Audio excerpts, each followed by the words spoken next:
few months ago, I was watching YouTube videos, as one is wont to do, and I was actually watching one of my favorite booktubers, booktubers. I was watching one of my favorite book channels. I was watching the Jules Burt channel. The video I was watching was about the first 100 DAW. And if you're unfamiliar with DAW as a publisher, I recommend this video. Go watch it. And Jules does a great breakdown of the history of the publishing company and the first 100 books published by them. Suffice to say, they have a very interesting livery style with a very recognizable yellow with red and black text, and the books are typically numbered up in the top corner of the front cover, and there's always really fantastic cover art. That was one of the great things just about this publication in general. But at the end of this video, Jules breaks out a catalog that would have been sent to a bookstore owner in the 1970s, and this is where you would order how many copies of which book you'd like to have in your bookstore. And in the back of the catalog, there is an option to order a marketing spinning bookshelf, and it is a DAW logoed marketing shelf, and it spins on a spindle. We've all seen these in libraries and bookstores everywhere. It's just a big plastic spindly bookshelf with the DAW logo on it. And when I saw it, my brain fell out, and I started combing the internet and trying to find other images of it, and I couldn't find any. I couldn't find any other images. I talked to a few close book associates, and some other people had seen this catalog and seen the image in this catalog, but had no memory of ever seeing it anywhere else, and did a lot of searching up and down, and we all know that internet search is broken these days, and so it's hard to find anything. But I was not lucky enough to find any other image except for this that I literally just took a screenshot of at a Jules video.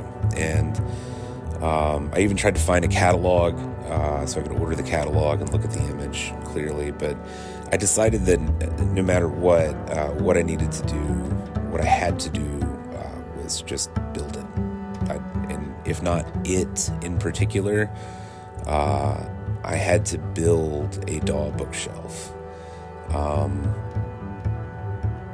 It's probably not something that the company provided, after a certain point in the 80s as even an option.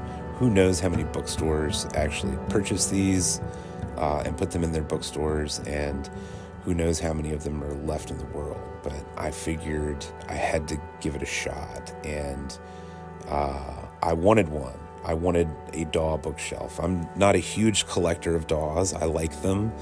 I like some of the editions in particular. But as a bookseller and a person who one day hopes to have an in-person bookstore, an IRL bookstore, not just an online bookstore, and somebody who I have plans to do, I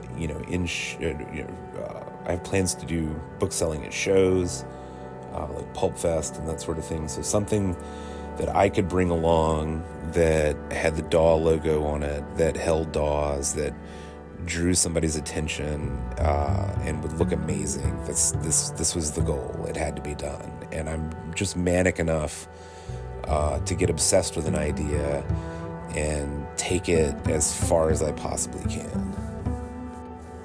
In terms of whether or not, the publisher will care that I made this, I doubt that they'll care that I made it for myself.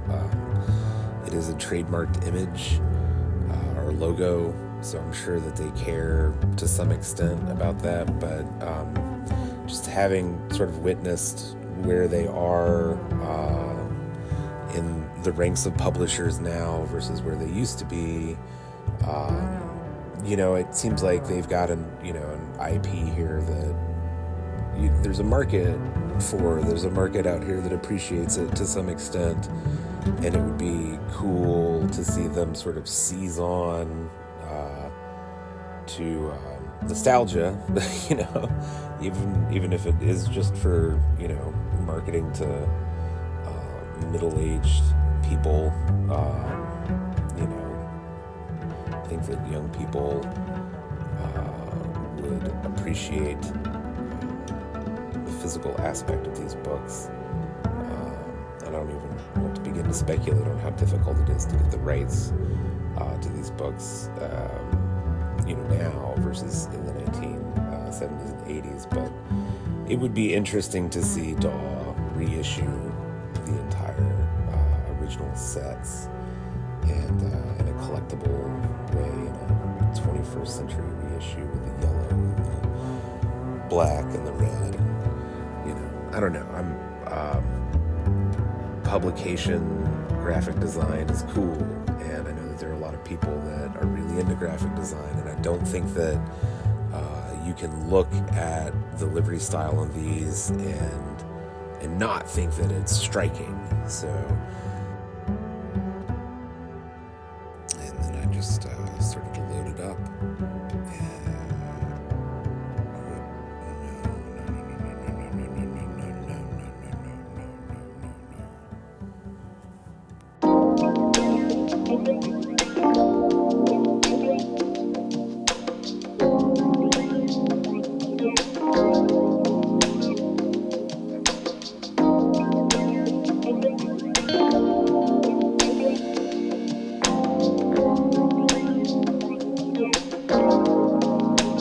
And it's in each little shelf component you can hold roughly 20 books. So I think I calculated sort of the average. This is little more, a little less. You can hold 240 DAW paperbacks in this. And I also built one that is half the size, although I'm not quite finished with it as of the point of publishing this video. And that one, could roughly hold roughly 120 paperbacks. So if you were to collect the first 500 or so, you would need 2 spinning cases this height. You would need 2 of them, and yeah. Somebody asked me, what would you charge to build this for somebody? And I don't know. Something like this, I don't know, what the limitations are on, were I to sell it with the marketing, the DAW IP on there and all that kind of stuff. I don't know. But I had to make it, and this is it. There's another video of the build over on my woodworking channel. I'll link it below, and appreciate you watching. If you have any questions, throw them in the comments down below, and we can have a conversation about it. And maybe a couple more videos about this as discussion develops. So, thanks, and happy holidays.